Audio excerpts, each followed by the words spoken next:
Hello everyone, welcome to the new world with Idean thinking. आज हम GOC का practice session हम start किए थे, तो हमने पार्ट 1 कर लिया था जिसमें 10 क्वेश्चन हमने सॉल्व किए थे।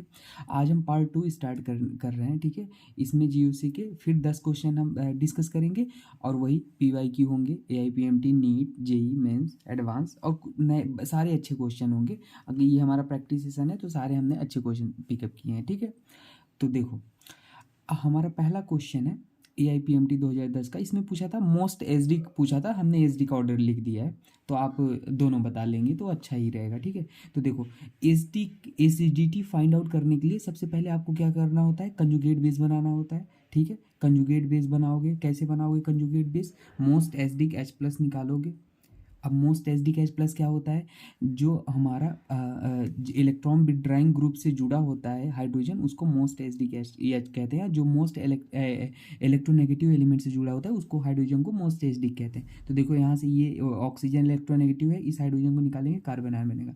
यहाँ भी निकालेंगे कंजुगेट बेस बनाएंगे, यहाँ भी निकालेंगे कंजुगेट बेस बनाएंगे, यहाँ भी निकालेंगे कंजुगेट बेस बनाएंगे। ये बेंजीन रिंग नहीं है, ध्यान दीजिएगा, इकट्ठा है, ठीक है। अब देखिए, अब हमारा ये कार्बन आयन बन गया एक तरह का, ये कंजुगेट बेस है, एक तरह का कार्बन आयन है। तो ये कार्बन आयन जितना ज़्यादा स्टेबल होगा, हमारी एसिडिटी उतनी बढ़ेगी, हमारी एसिडिटी उतनी बढ़ेगी। यही कॉन्सेप्ट होता था, हमने जीओसी में बहुत डिटेल में बात किया है, आप देखें।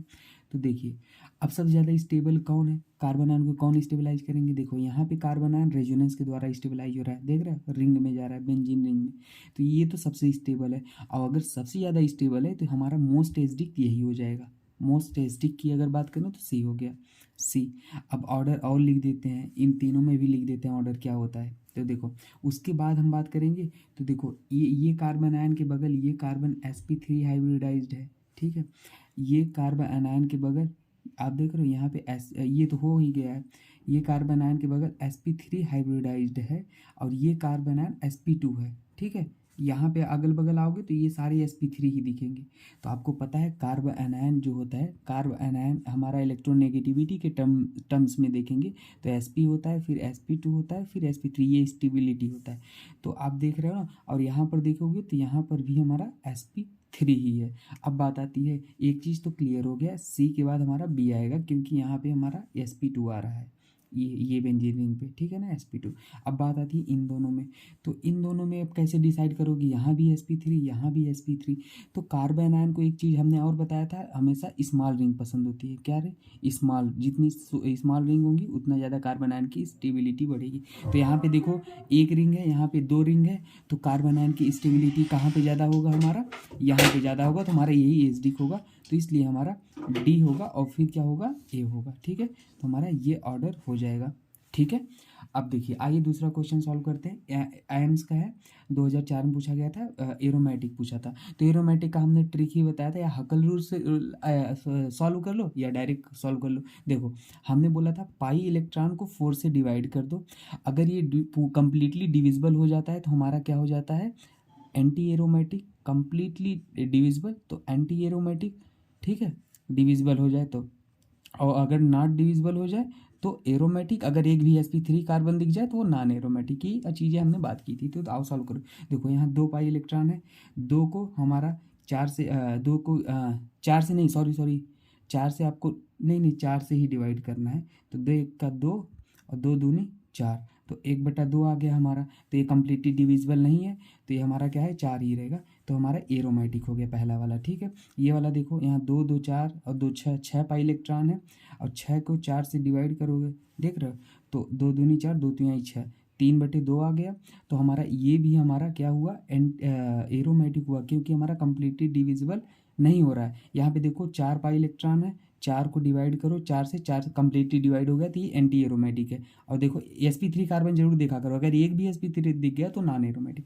यहाँ पे ये देखो, 2 2 4 नेगेटिव चार्ज मतलब 2 इलेक्ट्रॉन, तो 4 इलेक्ट्रॉन है और डिवाइड बाई 4 करो तो ये भी डिवाइड होगा, तो ये भी हमारा एंटी एरोमेटिक हुआ, ठीक है। ये ऑर्डर होता है, ये ऐसे होता है। आप ट्रिक हमेशा याद रखना ये वाला, ठीक है ना।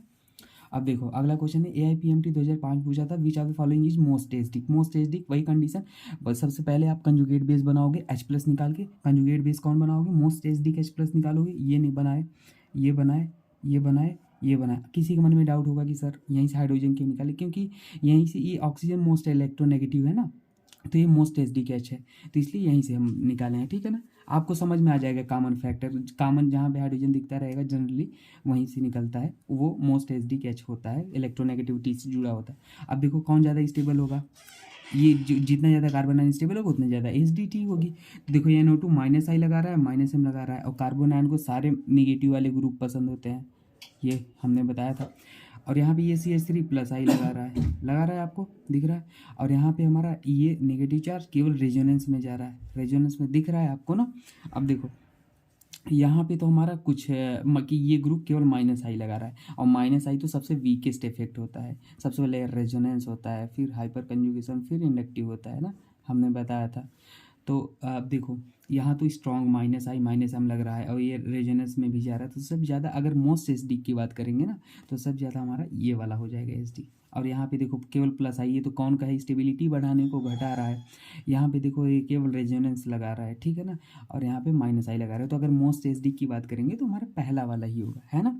अब देखो आओ EIPMT 2009 का एक क्वेश्चन है, इसमें पूछा था हाइब्रिडाइजेशन हमने आपको एक ट्रिक बताया था। अगर केवल कार्बन हाइड्रोजन दिखना है आपको, तो अगर सिंगल बॉन्ड है तो sp3 कर दिया करो, डबल बॉन्ड है तो sp2 कर दिया करो, और ट्रिपल बॉन्ड है तो sp कर दिया करो, बस देख लो। तो यहाँ पे अगर हाइब्रिडाइजेशन पूछे डबल बॉन्ड दिख रहा है तो ये sp2, यहाँ भी कर दोगे sp2, यहाँ पे सिंगल बॉन्ड सारे सिंगल बॉन्ड है दिख रहा है ना, तो हमारा क्या हो जाएगा sp3, यहाँ भी sp3 सिंगल बॉन्ड, यहाँ भी sp3, ठीक है ना, ये हाइड्रोजन सिंगल बॉन्ड से जुड़ा है, ठीक है ना। ये CH यहाँ पे 2 हाइड्रोजन होंगे, ठीक है ना, तब सिंगल बॉन्ड से होगा, ठीक। अब देखिए यहाँ पर भी हमारा क्या हो जाएगा sp3, 1 2 3 4 सिग्मा बॉन्ड, और लोन पेयर एक भी नहीं तो हमारा sp3, और ये भी हमारा sp3 हो जाएगा। ये हमने बहुत डिटेल में बात किया था, अगर किसी को कुछ डाउट हो रहा है तो आप पिछले वीडियो में जाके देख लेना, ठीक है। अब देखिए अगले क्वेश्चन को सॉल्व करते हैं। देखिए अगले क्वेश्चन है हमारा ये एसिडिक ऑर्डर पूछा था, ठीक है ना, क्या पूछा था, एसिडिक ऑर्डर। तो फिर से वही कंसेप्ट, आप मोस्ट एच प्लस निकाल के कार्बन आयन बनाओगे। कार्बन आयन ये कार्बन आयन को कंजुगेट बेस बोलते हैं। अगर कहीं से -H+ बाहर करो तो जो बनने वाला कार्बन आयन होता है वो कंजुगेट बेस होता है। तो इस अब देखो, अब ये भी हमारा माइनस आई लगा रहा है, ये भी हमारा माइनस आई लगा रहा है, ये भी हमारा माइनस आई लगा रहा है। अगर माइनस आई लगा रहा है तो DNP अप्लाई करोगे इंडक्टिव के केस में। सबसे पहले डिस्टेंस देखोगे, ये कार्बन आयन देख रहा है, ये कार्बन आयन एक कार्बन के डिस्टेंस पे माइनस आई ग्रुप जुड़ा हुआ है। ये कार्बन आयन है, एक कार्बन आयन एक कार्बन पे ही जुड़ा है, डिस्टेंस हमारा हट गया क्योंकि ये पहले ही कार्बन पे तीनों में ग्रुप लगे हैं माइनस आई। अब नंबर देख लो, नंबर देखो दूसरा कितने माइनस आई ग्रुप लगे हैं, इसमें देखो सी वाले में 2, इसमें एक, तो एक क्लियर हो गया, सी वाला ज़्यादा एच होगा। अब देख लो ए और बी में बचते हैं, तो ए और बी में नंबर भी सेम है, डिस्टेंस भी सेम है, देख रहे हो कार्बन आयन एक कार्बन पे, और नंबर एक ही, एक फ्लोरीन एक क्लोरीन है। अब पावर देख लो किसका पावर माइनस आई में ज़्यादा होता है, फ्लोरीन का, तो फिर ए होगा फिर बी होगा, तो एच कार्ड ये हो जाएगा, ठीक है, याद रखो। अगला क्वेश्चन देख लो, इसमें रेट पूछा था। तब रेट अगर मान लो आपका न्यूक्लियोफाइल अटैक करेगा, यहाँ पे मान लो अटैक किया, तो न्यूक्लियोफाइल हमेशा इलेक्ट्रोफिलिक सेंटर पर अटैक करेगा। इलेक्ट्रोफिलिक सेंटर क्या होता है आप कहोगे, यहाँ देखो ये ऑक्सीजन इलेक्ट्रोनेगेटिव है, ये बॉन्ड ऐसे टूटेगा तो यहाँ पे नेगेटिव आएगा, यहाँ पे पॉजिटिव आएगा, ये हमारा इलेक्ट्रोफिलिक सेंटर बना, कहीं ना कहीं दिख रहा है ना आपको। अब देखो ऐसे यहाँ पे ये इलेक्ट्रोफिलिक सेंटर है, ये हमारा नेगेटिव बनेगा क्योंकि ऑक्सीजन इलेक्ट्रोनेगेटिव है, तो अगर ये बॉन्ड ब्रेक होगा तो कार्बन पे पॉजिटिव आएगा, ऑक्सीजन पे नेगेटिव। तो न्यूक्लियोफाइल हमेशा जहाँ पे पॉजिटिव होगा वहाँ पे अटैक करेगा, यहाँ पे। तो अब बात आता है कहाँ पे अच्छे से अटैक करेगा, तो देखो यहाँ पे हमारा जो ग्रुप लगा है ना, ये देख रहे हो, ये CH3 ग्रुप लगा है, ये कैसा है, प्लस आई है आपको। तो अगर प्लस आई ग्रुप है तो प्लस आई क्या करते हैं, इलेक्ट्रॉन को डोनेट करते हैं, तो इलेक्ट्रॉन पे कैसा चार्ज होता है, नेगेटिव चार्ज होता है। तो अगर इलेक्ट्रॉन को यहाँ पे डोनेट करेंगे तो ये पॉजिटिव चार्ज को कहीं ना कहीं कम कर रहे हैं ना। और यहाँ पे देखो ये भी प्लस आई लगा रहा है, ये वाला एल्काइल ग्रुप है, ये भी प्लस आई लगा रहा है, ये भी प्लस आई। तो ये प्लस आई वाले इलेक्ट्रॉन डोनेटिंग ग्रुप होते हैं, इलेक्ट्रॉन डोनेटिंग मतलब इलेक्ट्रॉन को देते हैं, इलेक्ट्रॉन को देंगे तो देखो यहाँ से भी देने वाले लगे हैं, यहाँ से भी देने वाले लगे हैं, तो ये पॉजिटिव चार्ज को और कम होगा, यहाँ पे पॉजिटिव चार्ज और कम होगा। तो जो हमारा न्यूक्लियोफाइल है, न्यूक्लियोफाइल पे नेगेटिव चार्ज होता है, कहाँ पे ज़्यादा अटैक करेगा, जहाँ पे ज़्यादा इलेक्ट्रोफिलिक सेंटर होगा, जहाँ पे ज़्यादा पॉजिटिव चार्ज होगा। तो आप सोच के बताओ कहाँ पे ज़्यादा पॉजिटिव चार्ज होगा, बताओ, सोच लिया आप। तो देखो यहाँ पे हमारा ये वाला एक CH3 ग्रुप है जो एक साइड से लगा रहा है, हमारा क्या इलेक्ट्रॉन डोनेटिंग ग्रुप लगा रहा है। यहाँ पे देख रहे हो दो दो बड़े बड़े ग्रुप लगे हैं, इलेक्ट्रॉन डोनेट करेंगे, मतलब इसकी पॉजिटिव चार्ज को बहुत कम करेंगे। ज़्यादा इलेक्ट्रॉन निकलेंगे तो इलेक्ट्रॉन पे नेगेटिव लेके जाएगा, उसके पॉजिटिव कम कर देगा, तो हमारा जो रेट होगा ना यहाँ पे कम निकलेगा, R1 का अधिक होगा R2 से। ठीक है, ये हमारा होता है। अब देखो इसमें अगर स्टेबिलिटी की बात करेंगे, स्टेबिलिटी की बात करेंगे तो आप बताओ कौन ज़्यादा स्टेबल होगा। ये तीनों आपस में रेजोनेटिंग स्ट्रक्चर है, और रेजोनेटिंग स्ट्रक्चर की स्टेबिलिटी के लिए हमने बताया था 4 रूल्स बताए थे। पहला, हमेशा अनचार्ज species is more stable then charge. तो देखो कोई अनचार्ज है, अरे हाँ पहला वाला है, तो पहला वाला तो सबसे स्टेबल हो गया BOC में, क्योंकि ये अनचार्ज है। अब BOC में देखो दोनों चार्ज हो गए, कैंसिल हो गया। नंबर ऑफ पाई बॉन्ड देखा करो, फिर देखो इसमें कितने पाई बॉन्ड है, 1 पाई बॉन्ड है, ठीक है। इसमें हमारे कितने पाई बॉन्ड हैं, 2 पाई बॉन्ड है, ठीक है ना। तो जितने ज़्यादा हमारे पाई बॉन्ड होते हैं, यहाँ पे 2 पाई बॉन्ड नहीं है शायद, हम एक सेकेंड क्वेश्चन देख के आपको बताते हैं। हाँ सही है। तो देखो हम फिर दूसरा रूल हमारा क्या होता है, ये हमारा जितने ज़्यादा पाई बॉन्ड होंगी उतनी ज़्यादा स्टेबिलिटी होगी। अब आप कहोगे सर यहाँ ऑक्सीजन पे पॉजिटिव है, ये तो पगला जाएगा क्योंकि ऑक्सीजन इलेक्ट्रोनेगेटिव होता है। नहीं, हम रूल स्टेप फॉलो करोगे। पहला, अनचार्ज species is more stable then charge. दूसरा होता है the more is the number of pi bond, more is the stability. तो यहाँ देखो 1 पाई बॉन्ड, यहाँ 2 पाई बॉन्ड, कौन सा C वाला ज़्यादा हो जाएगा, फिर B होगा, ठीक है। ये चीज़ें आप याद रखना, ठीक है। अगला क्वेश्चन देखो, यहाँ पे स्टेबिलिटी पूछा है, तो अब यहाँ पे आपको के दिमाग में क्या आना चाहिए, रेजोनेंस जैसा दिख रहा है। देखो यहाँ पर भी ये पॉजिटिव चार्ज रेजोनेंस में, यहाँ पे है पॉजिटिव चार्ज रेजोनेंस में जा रहा है, यहाँ इधर भी जा रहा है, तो यहाँ पे आप कहीं ना कहीं क्रॉस रेजोनेंस हो रहा है। क्या, क्रॉस रेजोनेंस, क्रॉस रेजोनेंस। यहाँ पे देखो रेजोनेंस एक ही साइड हो रहा है, ये इधर, और नीचे वाले में तो कॉमन है दोनों साइड, तो कोई दिक्कत नहीं, एक ही साइड। यहाँ पे लीनियर रेजोनेंस होता है, तो हमेशा आपको बताया था linear resonance is more stable then cross resonance, ये हमने बताया है। तो हमेशा B वाला ज़्यादा स्टेबल होगा A से, ठीक है। यहाँ भी आप सेम कॉन्सेप्ट है, यहाँ पे आप अपने से सॉल्व कर सकते हो। बताओ कौन सा वाला होगा। देखो यहाँ पे ये, यहाँ पर भी एक पाई बॉन्ड है, तो देखो यहाँ पे ये इधर रेजोनेंस जा रहा है, इधर भी रेजोनेंस जा रहा है, यहाँ पे क्रॉस रेजोनेंस हो रहा है, यहाँ पे लीनियर रेजोनेंस हो रहा है, देख रहे हो ऐसे। तो ये is more stable then B होगा, A is more stable then B होगा, ठीक है।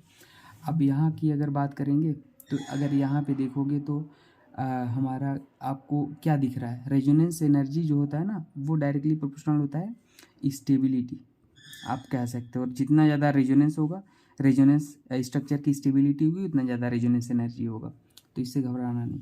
तो अब देखो यहाँ पे आपको एक ही कॉमन चीज़ दिख रहा है, अनकॉमन दिख रहा है, क्लोरीन ब्रोमीन आयोडीन।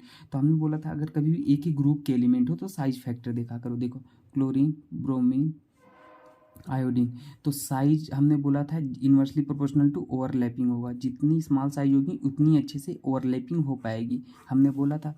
तो आपकी अगर साइज देखोगे तो साइज सबसे fluorine chlorine bromine iodine, size सबसे स्मॉल किसकी होगी, क्लोरीन की, फिर ब्रोमीन की, फिर आयोडीन की होती है। उतनी अच्छे से, जितनी स्मॉल साइज उतनी अच्छे से ओवरलैपिंग, उतनी अच्छे से रेजोनेंस एनर्जी, उतनी अच्छी सी स्टेबिलिटी। तो आप कह सकते हो ABC, ये हमारा आंसर हो जाएगा, ठीक है। तो हमारा जो स्टेबिलिटी ऑर्डर हो जाएगा A, B और C हो जाएगा, ठीक है।